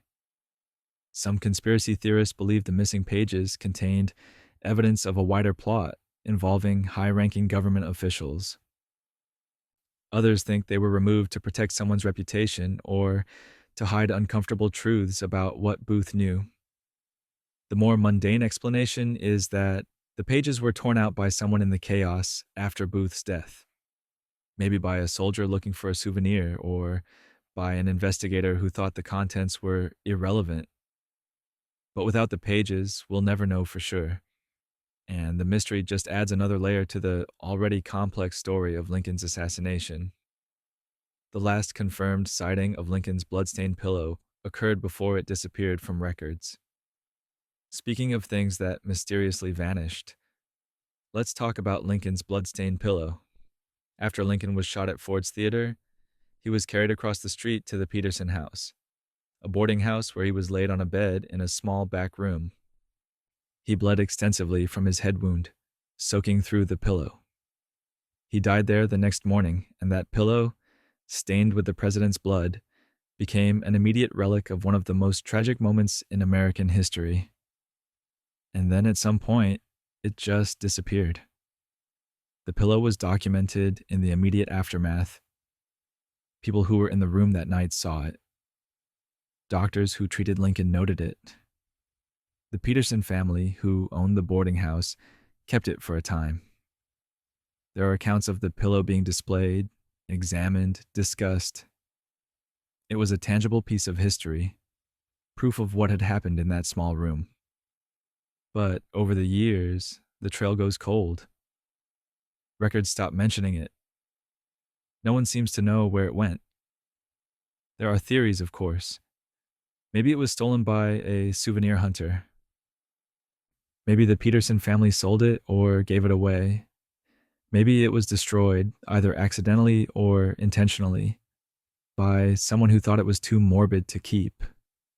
Or maybe it's sitting in someone's attic right now, tucked away in a box, its significance forgotten or unknown.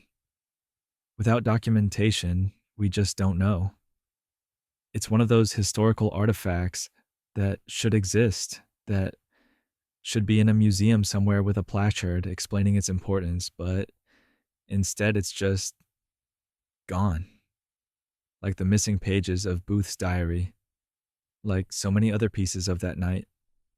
The pillow slipped through the cracks of history, and every time someone tries to trace its path, the trail ends with the same frustrating conclusion. Last seen, location unknown. It's a reminder that even the most important moments in history leave behind fragments and mysteries, pieces that we'll never fully recover or understand. And speaking of missing objects, Lincoln's personal effects from that night tell their own strange story. Lincoln was carrying a pair of glasses and a watch when he was assassinated. Both later vanished for decades. Abraham Lincoln had a few personal items in his pockets when he went to Ford's Theater on April 14, 1865. Among them were a pair of glasses and a pocket watch. Both objects survived the assassination. Both were documented and preserved. And then, like the bloodstained pillow, both mysteriously disappeared for decades before eventually resurfacing in the most unexpected ways. The glasses were Lincoln's reading spectacles, folded and tucked into his coat pocket. After his death, they were collected along with his other personal effects and eventually made their way into the possession of the Lincoln family. But at some point in the late 19th or early 20th century, they vanished from the official record. No one knew where they'd gone. Historians and collectors searched, but the trail went cold. Then, decades later, they turned up in a private collection, having been passed down through a family who'd acquired them through unclear circumstances. They're now in a museum, authenticated and preserved, but for years they were just lost, floating around in history, unaccounted for. The pocket watch has an even stranger story. It was also collected after Lincoln's death and supposedly stayed with the family. But like the glasses, it disappeared from official records. There were rumors about its location, whispers that it had been sold or given away, but nothing concrete. Then, in the 1950s or 60s, depending on which account you read, it resurfaced. Someone brought it to an appraiser or historian, and after examination and authentication, it was confirmed as Lincoln's watch from that night. It's now in a museum as well, but again, there was a long period where no one knew where it was. Why do these objects keep disappearing? Maybe it's because they're small, easy to pocket, easy to pass down through families without anyone realizing their significance. Maybe it's because record keeping in the 19th and early 20th centuries was inconsistent, especially for personal effects that weren't considered official artifacts. Or maybe it's just the nature of history. Things get lost, things get found, and sometimes the most important objects spend decades in limbo before someone realizes what they're holding. The house across from Ford's Theater later became a boarding house where Booth stayed. Here's a detail that feels almost too coincidental to be true, but it is. The Peterson house, the boarding house where Abraham Lincoln was carried after being shot, and where he died the next morning, is directly across the street from Ford's Theater. You probably already knew that. But here's what you might not know. John Wilkes Booth, Lincoln's assassin, had connections to that same house. Some accounts suggest he'd stayed there or visited there before the assassination, though the exact details are murky and debated among historians. The Peterson house was owned by William Peterson, a tailor who rented out rooms to boarders. It was a typical boarding house of the era, a place where people could rent a room for a night or a week or longer. After Lincoln was shot, soldiers and doctors carried him across 10th Street to the Peterson house because it was the closest building with a bed. They laid him in a back room too small for him, really. And that's where he spent his final hours, surrounded by cabinet members, doctors, and his wife, Mary. Now, the claim that Booth stayed or spent time at the Peterson house is one of those historical details that gets repeated but is hard to verify conclusively. Some sources suggest Booth knew people who lived there, or that he'd visited the house in the weeks leading up to the assassination. It's plausible given that Booth was an actor who performed frequently at Ford's Theater and knew the area well. But documentation is sparse, and historians are split on whether this particular connection is solid or just an appealing addition to an already dramatic story. Still, even if Booth never actually stayed there, the fact that Lincoln died in a house directly across from the theater where he was shot adds another layer of tragic irony to the whole event. The distance between the site of the assassination and the site of Lincoln's death is maybe 50 feet. You can stand in one place and see both buildings. It's a very small geography for such an enormous moment in history, and it makes the whole night feel even more claustrophobic and inevitable. Booth's brother once saved Lincoln's son without knowing his identity. We've already touched on this coincidence earlier, but it's worth returning to because the more you think about it, the stranger it gets. Edwin Booth, one of the most famous actors of the 19th century and the brother of John Wilkes Booth, once saved Robert Todd Lincoln from a potentially fatal accident at a train station. Edwin didn't know who Robert was at the time. Robert didn't know who Edwin was. It was just a good Samaritan moment, a stranger pulling someone to safety. And then, months later, Edwin's brother killed Robert's father. The incident happened in late 1864 or early 1865 at a train station in Jersey City, New Jersey. Robert Todd Lincoln was waiting on a crowded platform when he lost his balance and started to fall into the gap between the platform and a moving train. Edwin Booth, who happened to be standing nearby, grabbed him by the collar and pulled him back. Robert thanked him, and they went their separate ways. Neither man gave it much thought at the time. Just one of those random close calls that happen in life. But later, after the assassination, after John Wilkes Booth became the most hated man in America, Edwin Booth learned that the young man he'd saved at the train station was Robert Todd Lincoln, the president's son. And Robert, for his part, learned that his rescuer had been the brother of his father's assassin. It's the kind of ironic twist that would feel contrived in fiction, but it's real. It happened. The universe connected these two families twice, once in a rescue and once in a murder, and the symmetry of it is almost too perfect. Edwin Booth was reportedly devastated by his brother's actions. He never spoke publicly about the assassination if he could avoid it, and the family name was permanently tainted by what John Wilkes had done.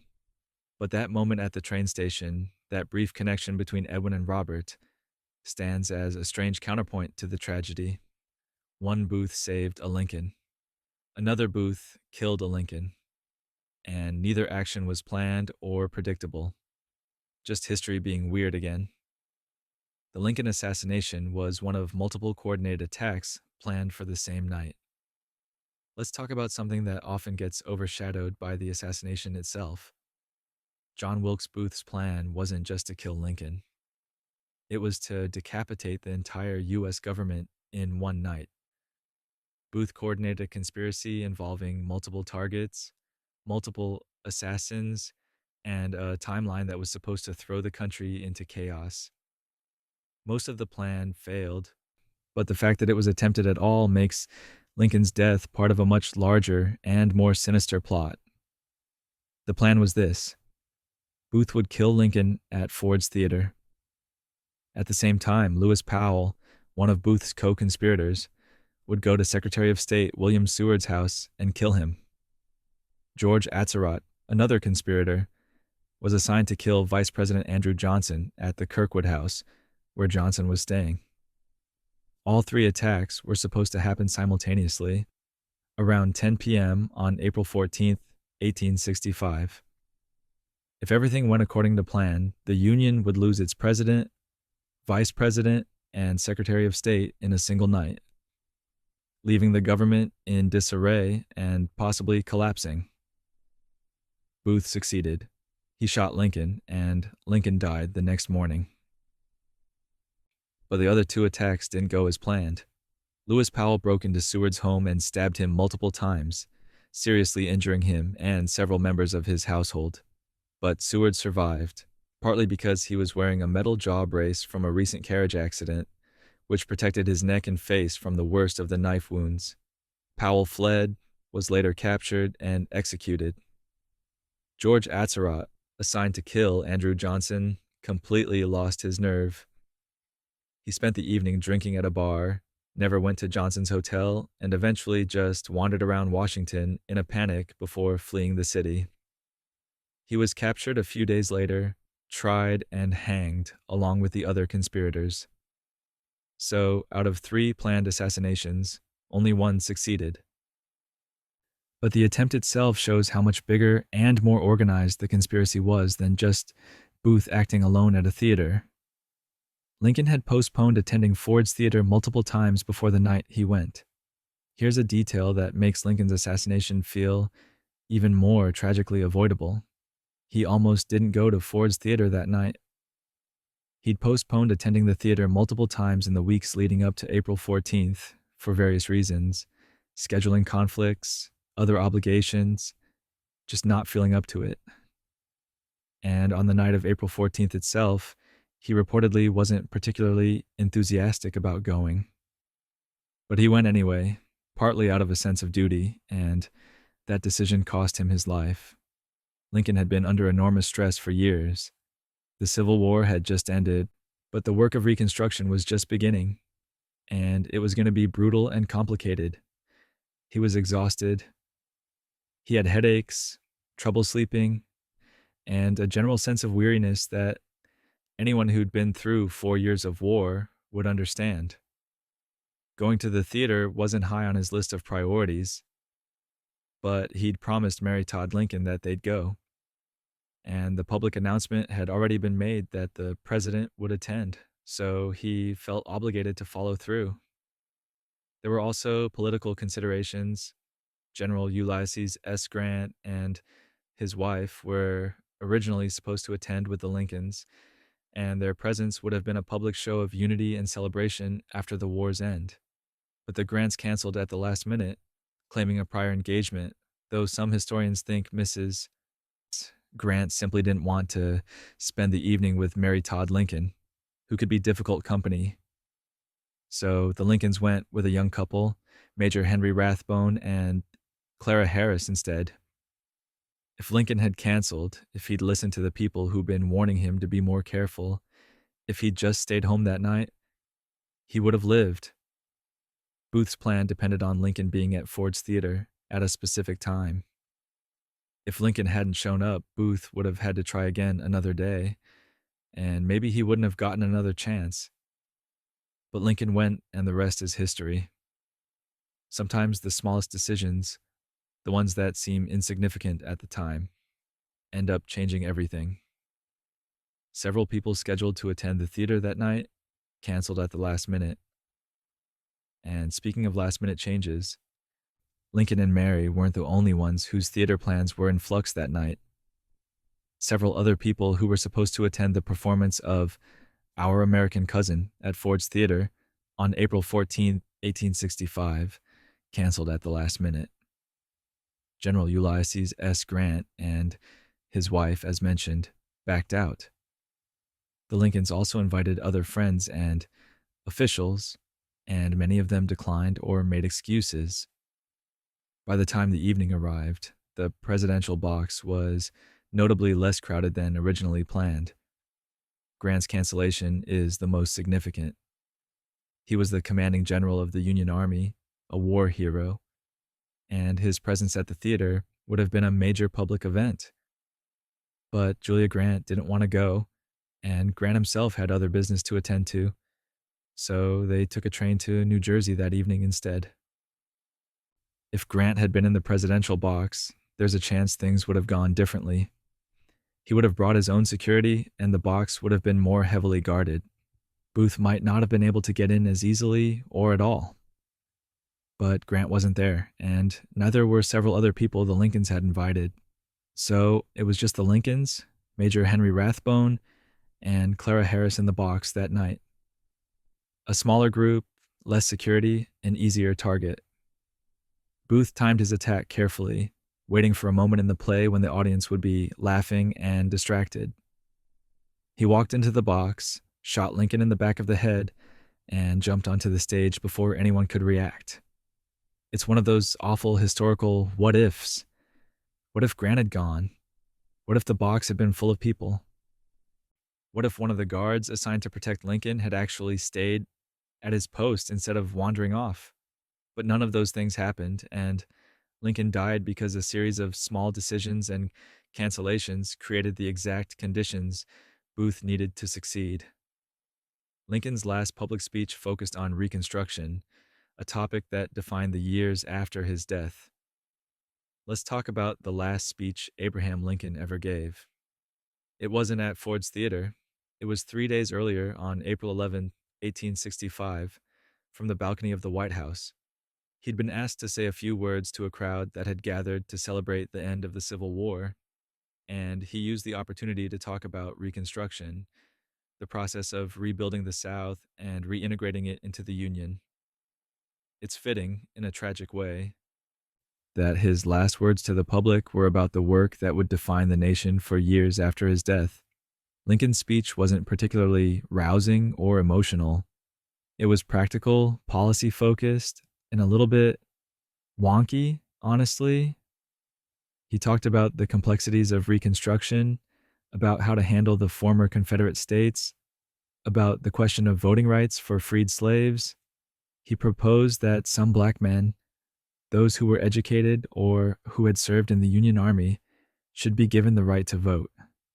It was a cautious, incremental position, not as bold as some abolitionists wanted, but still a significant step for the time. The speech didn't get a huge reaction from the crowd. Some people appreciated it. Others thought it was too detailed, too legislative, not celebratory enough for a moment that should have been about victory. But one person in the audience, according to some accounts, was John Wilkes Booth. He was standing in the crowd, listening, and he was furious. Lincoln's talk of voting rights for black citizens was exactly the kind of thing Booth opposed, and some historians believe it solidified his decision to kill Lincoln. 3 days later, Lincoln was dead, and the work of Reconstruction fell to Andrew Johnson, who did not share Lincoln's vision. The next decade was brutal, chaotic, and left deep scars that America is still dealing with. Lincoln's last speech laid out a plan, a direction, and then he was gone before he could see it through. It's one of the great tragedies of American history. The man who saved the Union didn't get to rebuild it. The coincidence-heavy story of Lincoln and Kennedy remains one of the most documented patterns in U.S. history, despite no evidence of a causal link. And here we are, at the end of our journey through 50 of the strangest coincidences in U.S. presidential history. We've covered a lot of ground. Deaths on July 4th, assassinations on Fridays, vice presidents named Johnson, theater-to-warehouse escape routes, funeral trains and missing diary pages. But nothing, absolutely nothing, compares to the sheer density of coincidences between Abraham Lincoln and John F. Kennedy. It's the pattern that started this whole conversation, and it's the one that refuses to let go. Lincoln and Kennedy, elected 100 years apart, assassinated on Fridays, shot in the head, succeeded by Johnsons born 100 years apart, killed in opposite types of buildings, with their assassins fleeing to opposite types of buildings. The list goes on, and we've covered most of it. But there are even more parallels that people have cataloged over the years. Some are solid, some are stretches, but together they create a pattern so consistent that it feels like it has to mean something. Except it doesn't. At least not in any causal sense. There's no hidden conspiracy connecting these two men across a century. There's no mystical force guiding history to repeat itself. It's just coincidence, a series of random alignments that our pattern-seeking brains can't help but notice and catalog. The universe doesn't care about Lincoln and Kennedy. It doesn't care about symmetry or irony. It just is. And sometimes, purely by chance, history rhymes in ways that make us pause and wonder if maybe, just maybe, there's something bigger going on. But there isn't. Probably. Almost certainly. And yet, here we are, still talking about it, still marveling at the parallels, still adding them to lists and articles and late-night conversations, because even if it means nothing, it's still fascinating. And that, more than anything, is what those coincidences teach us.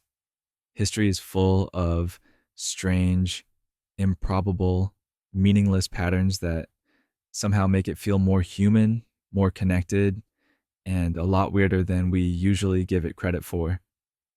Sleep well. And that brings us to the end of our journey through 50 presidential coincidences that honestly make you wonder if someone upstairs is running a very elaborate simulation and occasionally hitting copy paste just to see if we notice. We've covered a lot tonight.